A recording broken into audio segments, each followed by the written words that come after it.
have to bear with me. I was asked to come here at the last minute, but we did put together a small PowerPoint, and I would start out saying that what you heard yesterday from each speaker is really all the things that we did to have some success. You could only imagine trying to convince a university president and whoever that they should manage their forest around their campus. The campus, Stockton University, is in the Pinelands National Reserve. We have about 1,500 acres of forest. And in this photograph, you see some significant things. You see the students in their nomacs helping with a prescribed burn. They have their weather station there. The next picture, you see them with LiDAR doing some studies of the forest. There's a picture there of the fire return interval experiments that have just been set up about a year ago and are intended to go forever, similar to the Stockton plots down at Fall Timbers. We see them burning, and which is a very, very big deal. You see a log truck leaving the campus. And I would tell you that we are not going to burn our way out of this problem. We have to have forest management. And we cut a lot of trees on this campus, even a clear cut.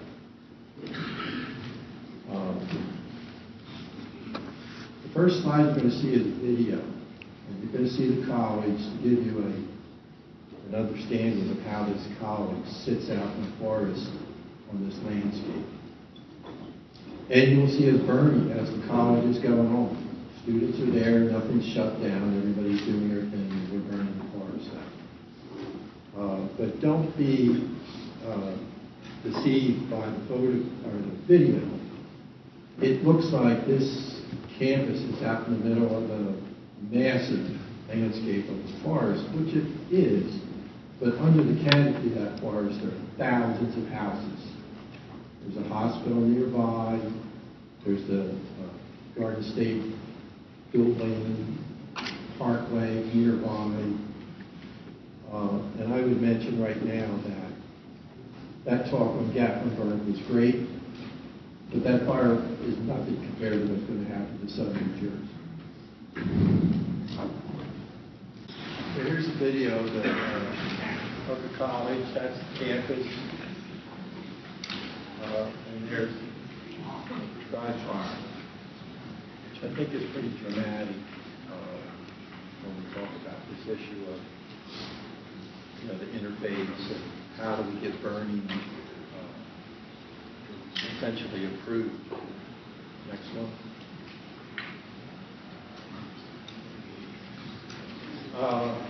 If you're not familiar with, we work in the Pinelands National Reserve, which takes up probably over 1 million acres of land. Pinelands is a regulated landscape. All private land is regulated by the Pinelands Commission. Fortunately, when this law was put into effect decades ago, I think 38 years ago, one of the very few things that got exempted was fire. And so we were permitted regardless of what forestry management we're doing. And we're fortunate in New Jersey, we have a really, really great forest fire service. So the state forest fire service assists us in our burning. We have to get permits through them. But in my 25 years, it's actually one of the few agencies where they say service, where they actually provide service. They help us, they have the expertise. So it's great. There's no reason why people shouldn't be burning in New Jersey other than we're never going to get enough burn days. It's my opinion that we're losing them every year. We never hit the amount of days you would need to burn the amount of acres to get ahead of what's happening to the forest. I don't know what the solution to that is, other than we believe that silviculture, although it can't do everything that the fire does, it certainly can do a lot of things. And it certainly can mitigate the hazard that these fires now pose to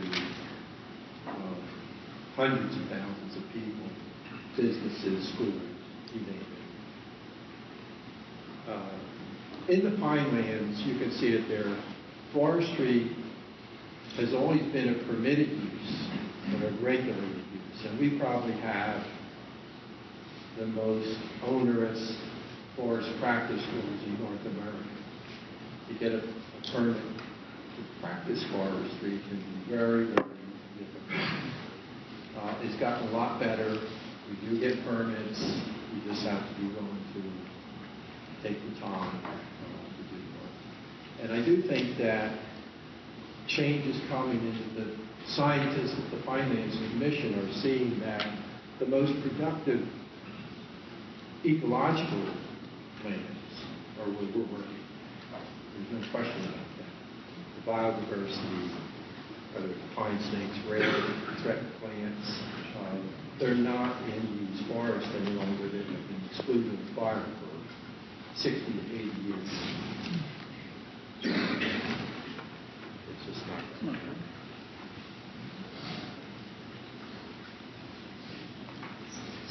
So we convinced the university over a long period of time, many years, that they should get a forest plan.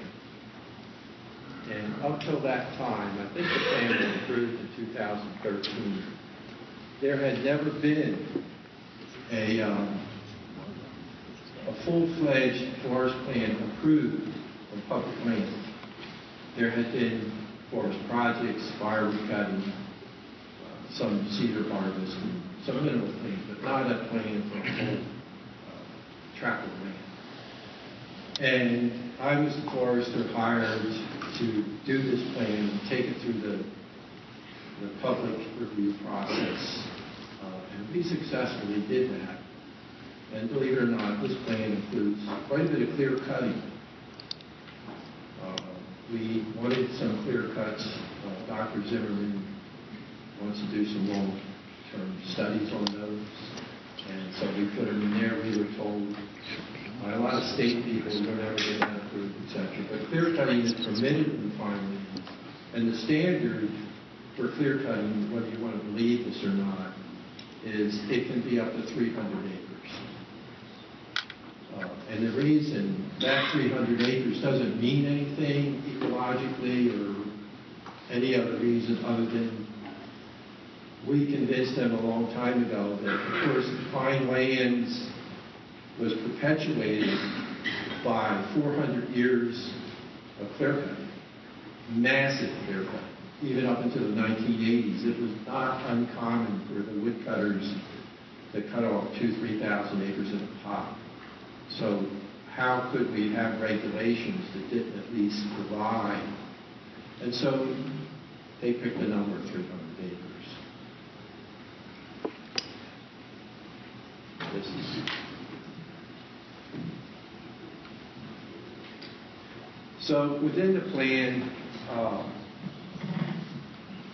we have all sorts of, I think there are 12 sort of goals. One of the driving factors that convinced the university that they should have a plan and they should begin to burn this forest were two things, really. One was the fact that we have massive mortality of mature pine forests right near the college, and they are really ugly. And the college, powers to be, understand that the aesthetic value of this forest really gives this college its unique, experience for people that live there and study there and the parents that come. And the last thing they want to see is people driving into this big mature pine forest killed by pine beetles. On top of that, we also convinced them that you're going to have a problem one day with fire. And that is becoming, generally in South Jersey, a more acceptable thing to say. People, particularly now after Gatlinburg, people are beginning to ask a lot of questions. Can it happen? I think our fire service guys are here. I think some of them would agree. I think they may be limited to what they can say in terms of, being working for the government. But, so the college bought into those things, and then on top of that, they wanted to understand that, well, you're talking about cutting some trees. What are we going to do when people start to get crazy? And we certainly did a lot of work with the students, and got the students involved, and there is a forestry program developing in this university. And some of the people that have confronted me, we often say, well, it's okay for them to teach it, but don't do it. Well, that didn't fly. So we're well underway. That burn you saw was done in November. We have a pretty good sized burn ready to go as soon as the weather cooperates, we'll be burning.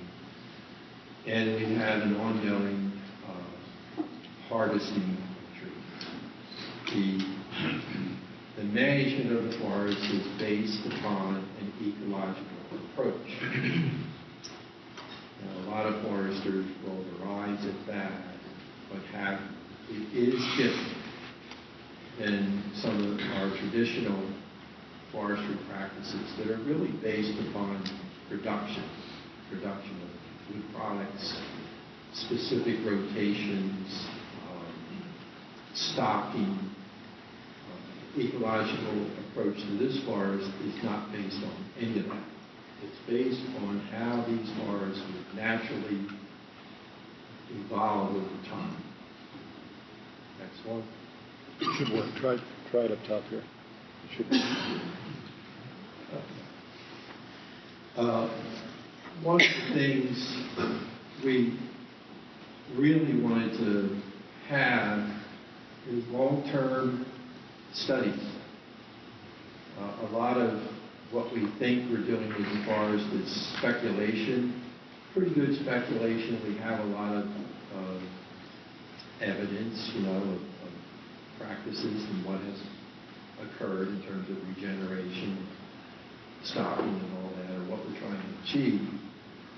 But there, other than a place like Tall Timbers, there really isn't, at least for southern New Jersey, any long range. When we say we want fire, what do we mean by that? How often do we want fire? Do we want it at nighttime? Do we want it during the day? Do we want it to go against the wind, with the wind? The variability of how these fires behave is just almost unlimited. So we put in, this is an example of a clear cut with half being burned, half not burned, some selection cutting, with burning, no burning, controls, doing nothing. And all these plots are being put in as long-term studies and will be used by future generations of kids studying this forest. And I would tell you, it's critical that we get young people involved in forestry. Fire is very cool because the kids love it. I mean, we had so many that wanted to come out and be helper.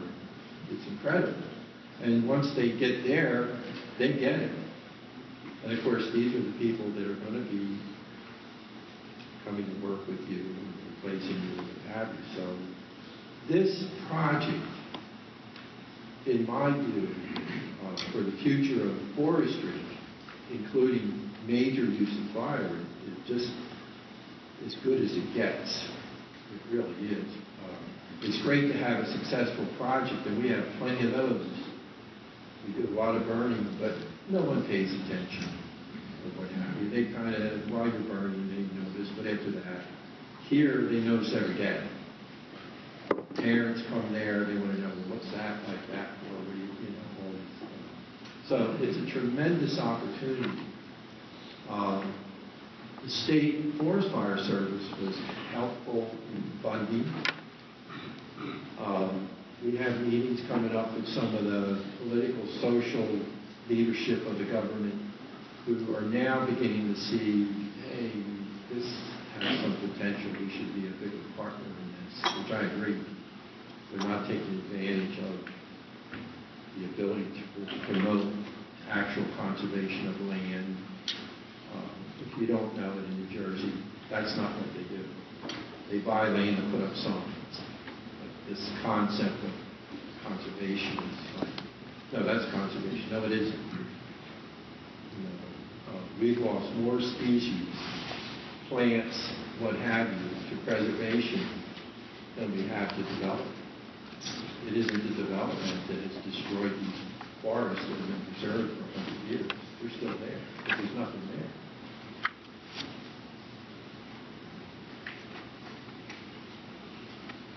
This is that same burn, but from a different angle. You can see the students are out there. They have their weather station. They're building a deer exposure area to see what effects deer have. Of course, the Forest Fire Service is there with us. They're basically calling the shots.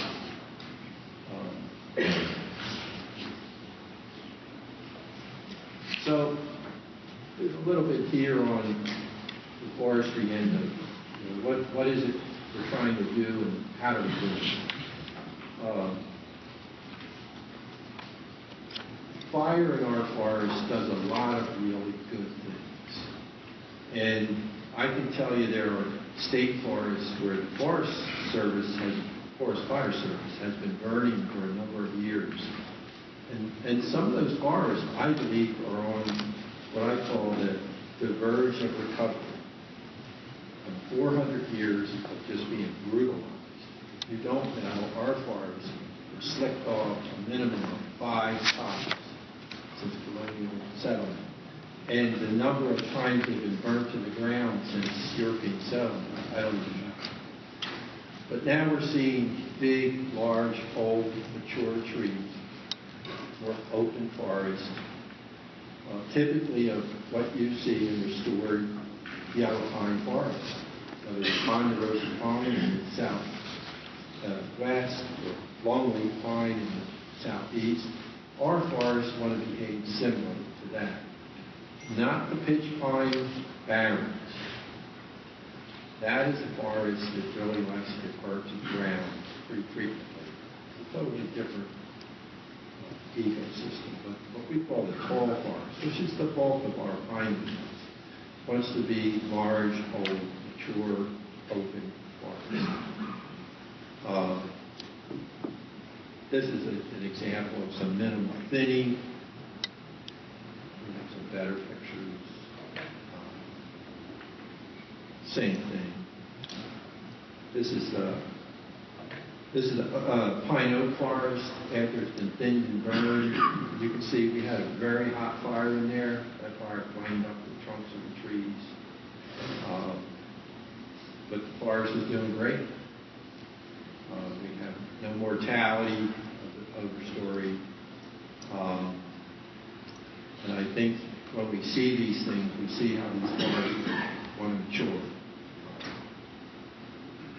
In terms of the understory, we can debate how much fire, how often.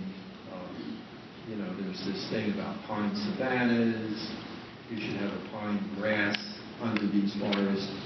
I don't particularly think that's how this forest behaves. It wants, like in this picture, an overstory of big pines and an understory of shrubs. The shrubs are not there, in my view, because of fire exclusion. If you look at the root mat of those shrubs, it took probably 1,000 years. That's not there after 80 years of fire exclusion.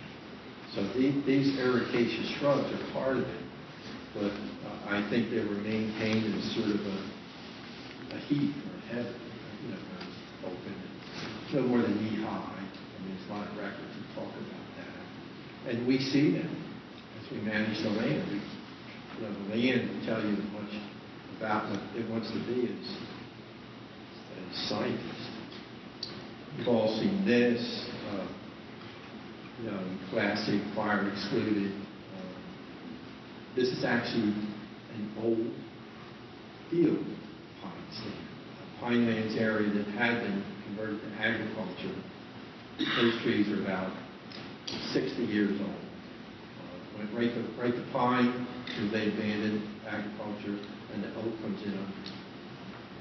And what we're doing here is restoring shortleaf pine. We've thinned it out commercially. Next slide, you'll see where it's regenerated back to oak and pine, and we're going to burn the hell out of that, hopefully this winter. And that typically is what begins to happen. So the question becomes, if you had a fire regime, it is very likely that those pine forests maintain themselves pretty open.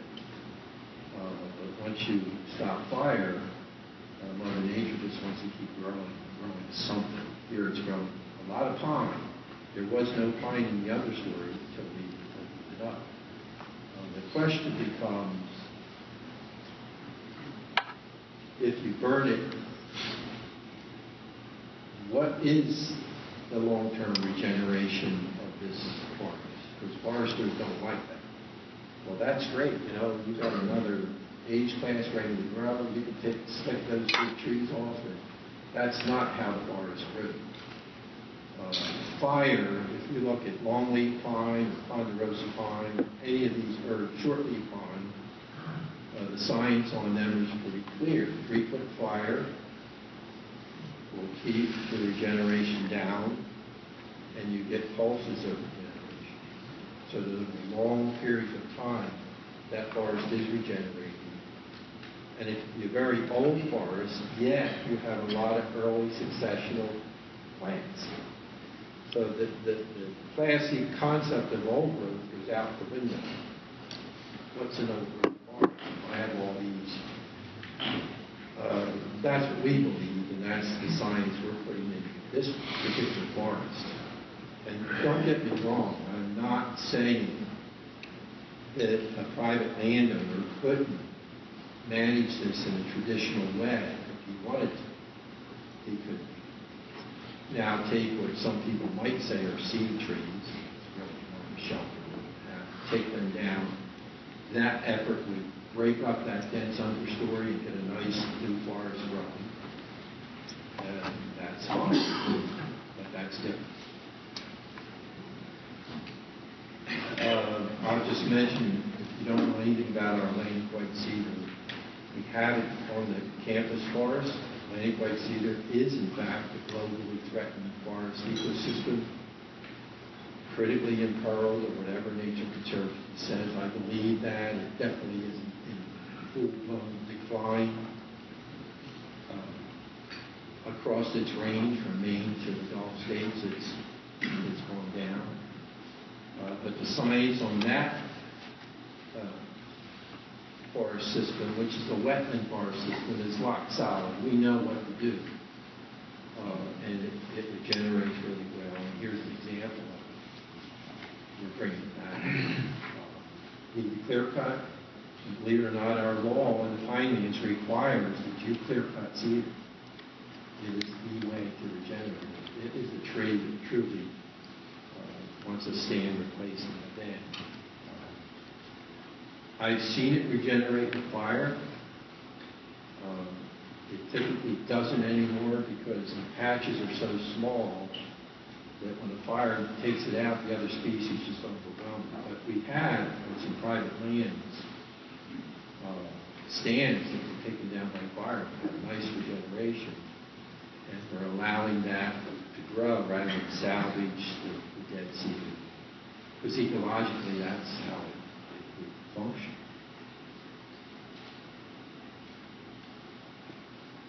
That's the secret there. You see how dense it comes in. The super high quality wood, very valuable. It's been totally abused and neglected for the history of it. There's been no real meaningful effort we hope to change that soon. These are the fire plots. I forget what the years are, 1 to 2, 3 to 4, whatever. All that's in the experiment, intended to go forever. Within that, embedded in that, is a pine stand to be managed by what's called Stockton University. If you don't know what that is, Herbert Stoddard is the father of prescribed fire. He was the one that got tall timber started in the 50s. He and Leon Neal developed a methodology of maintaining old growth longleaf and managing new longleaf stands in perpetuity in an ecological fashion. It's called Stockton University. It works really well with our farm as well.